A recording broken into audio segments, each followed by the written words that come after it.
me to ride Straus a little bit because Courtney was kind enough to let me ride Heideckers here a little bit. And it is always neat to look for the similarities, not just in the gait itself, but in the rideability, and especially when it comes to collection. It is always interesting to look for those similarities. And we can clearly see later on, and I want you to remember what you just saw in the beautiful video that you saw of Heideckers, when we saw pirouettes. Very, very much the same here with Straus. That's one of his highlights. But we'll leave this for a little bit later. We'll start with a little bit collected trot. Cindy and then if you could show us a few half passes. And what I'd like to point out here is that it's relatively easy for him. Straus has, just like Heideckers, beautiful natural cadence. This comes very easy for him. You can see beside the good activity in the hind leg, we see a nice beautiful swinging back.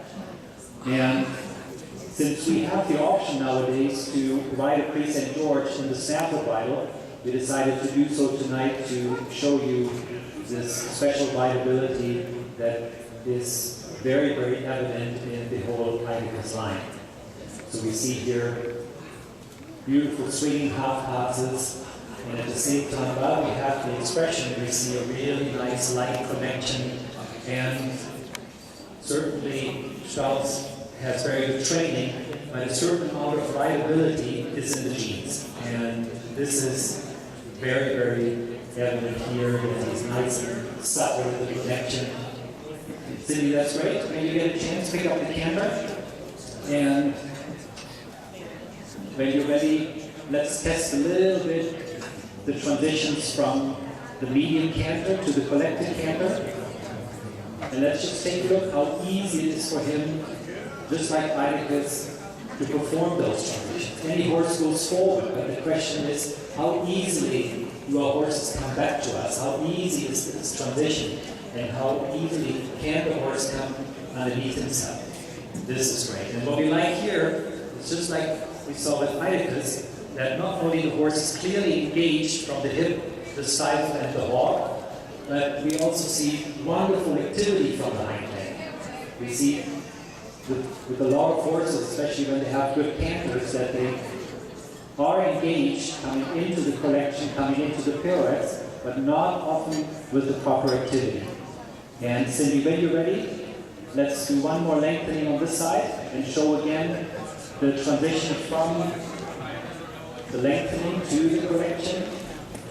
And here we see again, this is super easy for him.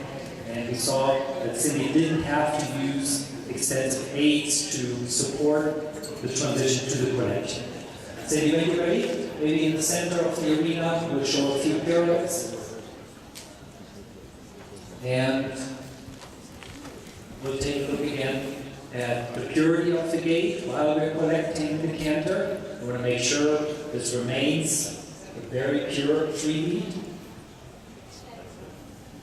Cindy, maybe in the center of the arena, coming to a canter pirouette to the right.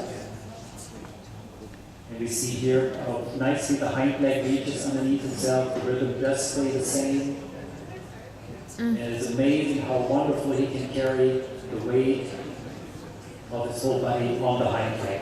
And we saw this before with Heideckers as well. What I'd like you to pay attention to is also how little Cindy has to do to support this movement.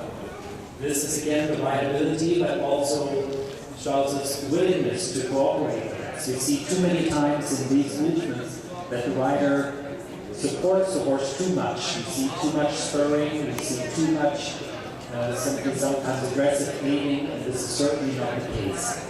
Now we see here again a really beautiful pirouette. This is exactly the way we want to see it in the international arena.